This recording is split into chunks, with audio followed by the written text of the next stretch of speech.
So today we're in Anza, California, a place where a lot of lovers who love extraterrestrials. Today this is a gathering that they get together and they talk about their experiences. This town, Anza, California, has all the earmarks of an extraterrestrial mecca. And we have animal mutilations, we have abductions, we have close encounters of all degrees. We've had the appearance of mysterious animals. And we've even had some of the so-called Men in Black experiences there. What was the first thing you heard about Goldie? Someone told me about the first recorded incident of Goldie was like in the 1800s, the late 1800s. The stagecoach was coming up from San Diego towards Temecula, and the passengers are in the stagecoach, and a large golden orb followed them at a close distance for several miles and then shot away. Scared the horses, scared the people. But it was the first recorded incident of Goldie that we had. But people have been telling me that, especially in the 1980s, that Anza was a real hot spot. And there were television shows that came out and interviewed people. And if you do a YouTube search on Anza and Goldie, you'll see, I can't remember the name of the program, but they actually recorded while they were there interviewing people, they actually had a sighting. And Goldie is, the phenomena is a golden orb or a light. And it's described as going in and out of the sacred Kauai Mountain. And it also is seen over Thomas Mountain. Anza Valley is just that. We're a valley surrounded 360 by 4 different mountain ranges. Have you yourself witnessed Goldie? I have had a few incidents where I think I've seen Goldie. Okay. A couple of years ago, there was a planetary alignment in the sky where there were 3 planets that were really, really bright at dusk. And they were like really bright, and people were calling and saying, "Oh, what's that in the sky?" And it was like, "Oh, it's Venus, Jupiter, and whatever, and whatever."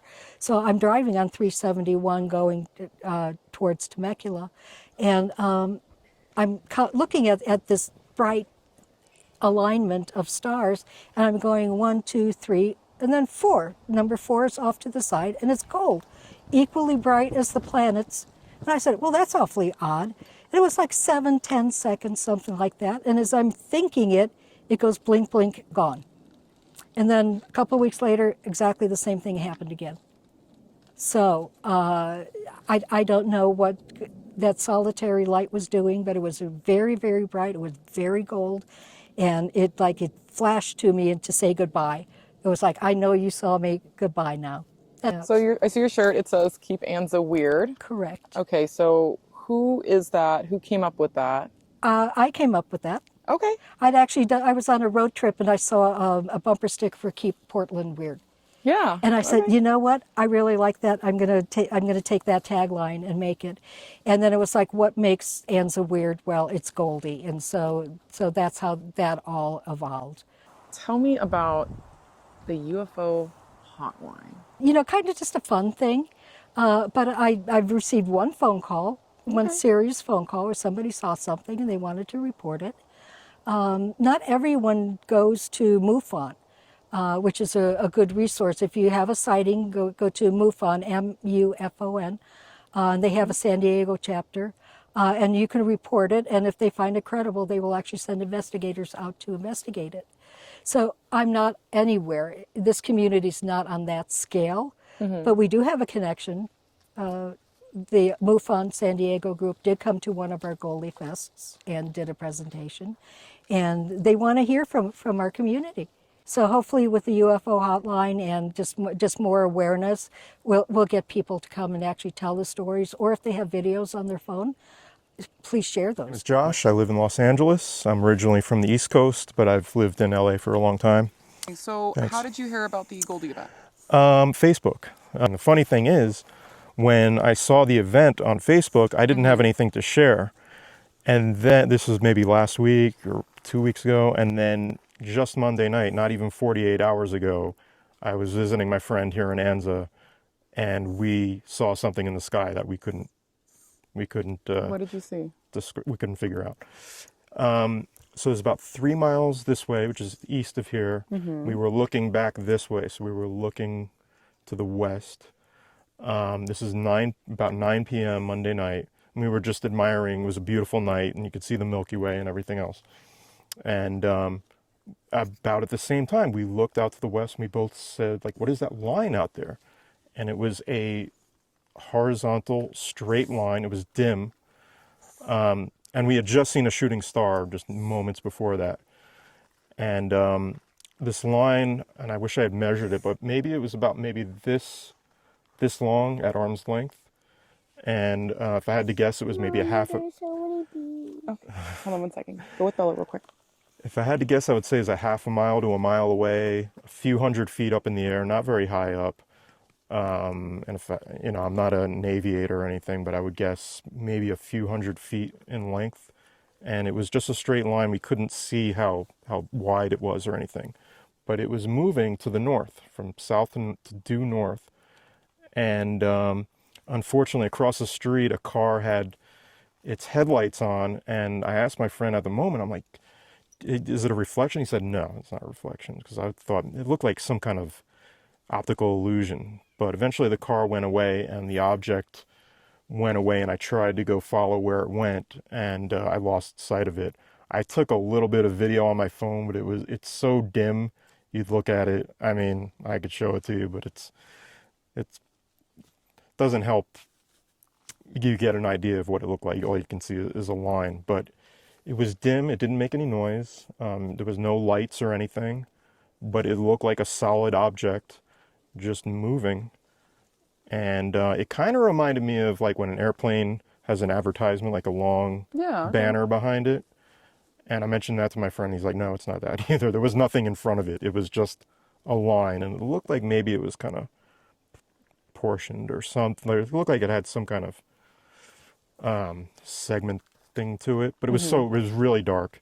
But we both saw it. And I asked my friend like an hour later, I'm like, you saw that, right? He's like, yeah. We both saw it. I have no idea what it was. Did you guys feel anything? No, just for me, curiosity, and I'm frustrated because I'll probably never find out what it was. And I was wondering, coming here, I was wondering if maybe somebody here saw the same thing. This is just 2 nights ago. So did you come out tonight to share or to see if you can find answers? Both. Okay. Yeah, both. I was hoping maybe somebody else saw it, but I guess not. And yeah. Maybe you keep coming back and somebody might. I come here every so often, so maybe, maybe I'll see it again. Yeah, you got the weird side. Introduce yourself, tell us your name, how long you've been here, and your experience. My name's Dale Lawrence Crowley. I'm a direct descendant of Aleister Crowley, like in the Ozzy Osbourne song about Mr. Crowley. And I am currently fighting the devil, and I'm an ancient warrior. I believe in reincarnation. And I want everyone to practice whatever works for them. And I'm a recovering Catholic. And when I was 2 years old, I was able to tell my mother what the animals were saying in the yard in Huntington Beach. I grew up in a very violent area because of all being military families. I believe that there's got to be a better way than all this war and all this hate. And these rock piles around here are vortexes like in Sedona. Karma is a very strong thing, and I sing for 40 years. It's important that you sing the right things. What I'm trying to say to the world is people need to allow each other to have their spirituality, however it is, and have groups like this and have a round robin and be able to say whatever the hell you want to say and not worry about people thinking you're weird. I'm on a mission in life right now, and when I go down the road, I try to help people, but I don't give them too much. They need to do a little work if they want me to give them anything. And people need to get off their ass and man the stations, because I'm sick of excuses. I'm sick of people that don't want to work. I've worked for 53 summers on Crown Valley Parkway in Laguna Niguel.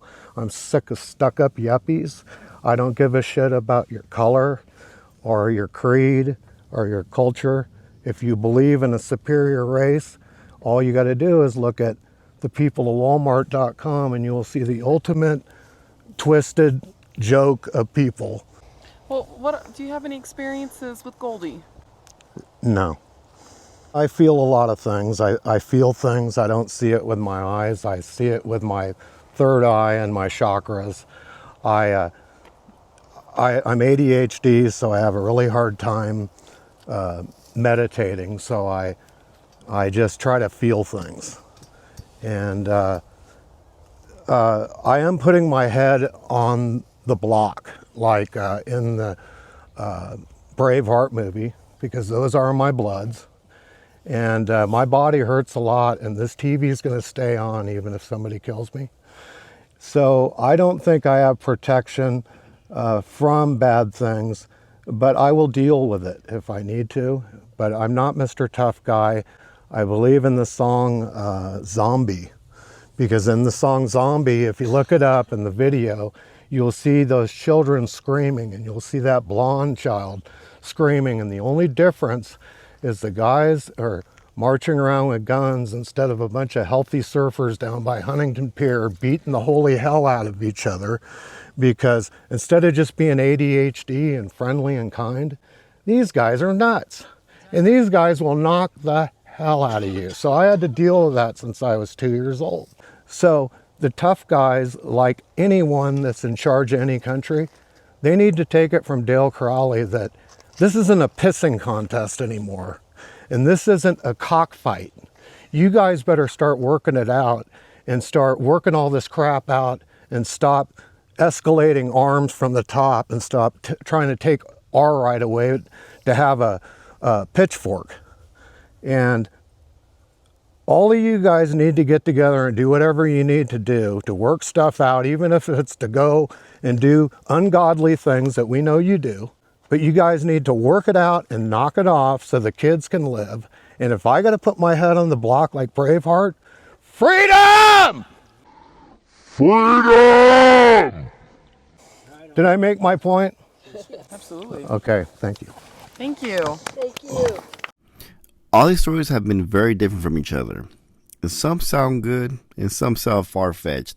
But we still have an open mind that we're going to hear a great encounter. You want to see him? You need to see him. Yeah, actually, go here. Okay, so Invested. The third picture was this. He came out of his ship, invisible, and was right there, and I didn't even know it when I took a picture of him. It's a side profile. Do you see that? I did not Photoshop it. I was out of my car. I did not Photoshop this. Wait, how long ago was this? About 4 years ago, in Tule Peak, back there. You have the same picture? No. It was just a pod. It was just a pod. And so I thought I was taking pictures of the pod. You know what I mean? And it was huge, but it was so quiet for being as big as it was. Yeah, I like, thought, why wasn't it making a why, noise? yeah, and it was just going, ooh, ooh, ooh, and I go, wow. So I got out of my car. When it was making the wool, could you hear it or did you I feel could it? hear it. I could hear it. I couldn't feel it, but I could hear it. And I'm like, but it wasn't turning. None of the ship was turning. It was stationary. It was stationary, but something was making it stand up like that. And then I seen the little drawbridge come up, and I'm like, cheek, and I had no idea that this dude was staring at me like that. And I did not do any of it. This is true to the fact. Monica, I don't know which species that one is, because I'm not sure, because there's a mini species, right? There's a lot of them, so I don't know. Yeah. Now, I've sent half of that to Anza and the other half to Wanga when I first did it. And a lot of them, they all know what it is, but as they see it, they freak and they go, oh, that's your dashboard and your steering wheel. I go, no, it's not, dude. I swear, I was not even in the car. My hands were extended and I'm taking the picture like that, you know? And I didn't even know he was there. So you can see his eyelashes right there, you know? His skin is folded. It looked like he was wearing a beanie, huh? Isn't that freaky? That's so weird. They just took their sweet time. They already knew I was there. So once they started their ship up, they just coasted so slow down the driveway. You know what I mean? It was probably about eighth of a mile driveway. And then it continued to go over the main Tule Peak dirt road. And when it was out there, it started scanning things like this. And that's what the third picture is. they threw something out of the ship. It looked like a coffin. All right, dear. So tell us about your cool story. Okay, my name is Barbara, and I live in Pinion. I've been there about 30 years. And it wasn't my first encounter. There were a couple of encounters where lights would come, stop, and standing next to a friend, it would disappear, and we'd look at each other and go like, what was that? And red lights that go back. I've seen a couple of things with my daughter. You said, oh my God, and I said, oh my God, and you saw what I saw, right? You saw what I saw. You saw what I saw. You know, and she said, yeah, Mommy, it had smoke coming off the back of it. And it flew, it just flew into Sugarloaf Mountain up by Pinion. I mean, the mountain just opened up, and it just went straight into it. And I think there's a lot of stories about Sugarloaf Mountain. You know, people hold a lot of stories. But there were other things. You know, everybody who lives in Pinion at some point sees something. And when she was talking about a pod, there up on the top of Toro Peak, we watched it for 20 minutes. It looked like a propane tank fire just undulating. And I came home, and I'm right across from Toro. My house is across from Toro. And I just watched it forever. And then it was amazing because it just, after kind of going up and coming down and going up, and then it just shot straight up in the sky. And the next day I called the firehouse and I said, did you guys have some sort of weird fire over there or something? And he said, are you the lady that called last night? And I said, no, but I wasn't the only one that saw it. So they're beyond what we are. Their emotion, what they gave me an emotion, was beyond what we do. Just positive, though. Yeah, so the only thing I can relate it to is spiritual rapture. I mean, it sounds stupid, but but the amount of love they have for us, and I know there's probably some that don't, but the ones that do, you know, when the news is saying the 3,000-mile ship is coming to kill us, it's so stupid. It's like, well, wait a minute, no. I think they've always been here, and I think the Egyptians for sure. Oh, yeah. There's just no doubt, you know, that they're, and the Native Americans, every Native tribe is like, we're the star people. All right, guys, that concludes the festival. Yep, very fun. What was your favorite part? Favorite part was listening to everyone's stories, everyone's experiences. What'd you think of the location? Location's very beautiful, actually. I like all the animals they had. Found some owl feathers. Pretty cool. Pretty cool. I think it was pretty cool, too. We came in the middle of nowhere. There wasn't much going on, but, you know, what was here was like a lot of small, dedicated group that had real stories, and they just want to share them with each other. So I think it's cool. It's not your average Thursday night, but for these nice folks to come out and like really share their stories, I'm with it. Definitely. All right, guys. So hope you enjoyed the video. Peace. And like, share, and subscribe. We appreciate that.